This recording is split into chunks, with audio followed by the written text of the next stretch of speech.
Remarks of the President at arrival ceremonies of the King and Queen of Afghanistan from the South Lawn of the White House, September 5th, 1963. Your Majesties, it's a great pleasure for me on behalf of the people of the United States to welcome you to this country for the first time. You have borne the responsibility of leadership in your country for many years, and it's a great source of satisfaction to all of us that you should journey halfway around the world and visit the United States. Even though Afghanistan and the United States are separated by a good many thousands of miles, by history, by culture, by religion, I do think, Your Majesty, that we share one great overarching conviction, and that is the strong desire of both of our peoples to maintain their independence, to live in freedom, and to look to the future with hope. You have committed your country, as it has been throughout its history, to the maintenance of that national independence and sovereignty. And it is a source of pride to us that it has been possible for the United States, in some small ways, to join you in that great effort. So, Your Majesty, though the rain may come down, I can assure you of a very warm welcome in the hearts of all of my countrymen. The President's toast at a state dinner in honor of the King and Queen of Afghanistan. From the State Dining Room of the White House, September 5th, 1963.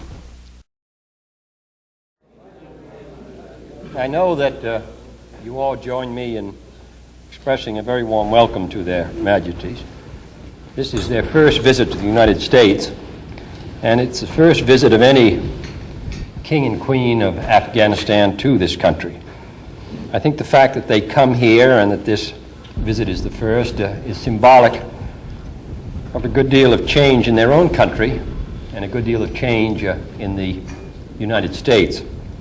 One of our guests here this evening, Ambassador Guggenheim, told me early this evening that when he went to Cuba as our ambassador in the administration of Herbert Hoover, that President Hoover said to him that the United States had two problems in foreign policy, Cuba and Mexico. We still have one of those problems, but we have a good many other matters which concern us.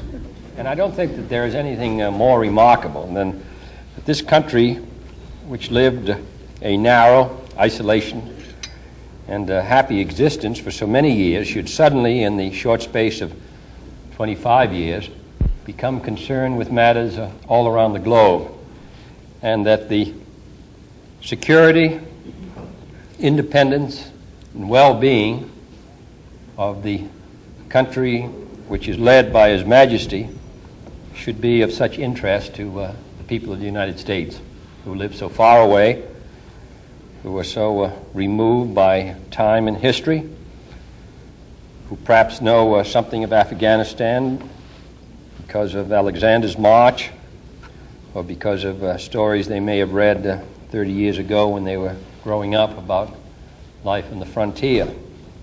And now suddenly Afghanistan and the United States are linked by a common desire to maintain our national independence and freedom and the security and peace of our people. We're glad to have His Majesty here.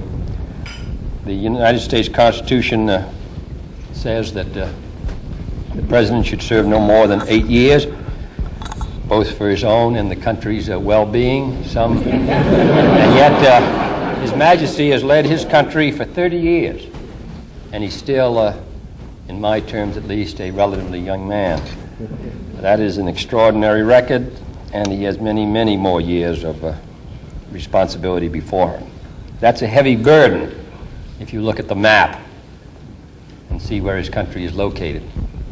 And he has not only maintained the independence of his country and its sovereignty, but also within its own country. He has made significant progress for his people, for the rights of women, for the expansion of the government, for the improvement of agriculture. So I think that in welcoming His Majesty and Her Majesty to the United States, we have not only guests from far away, but also guests with whom we feel very close. So we're very proud to have them here, and I hope that all of you will join with me in expressing a warm welcome to them and our very best wishes for their very good health.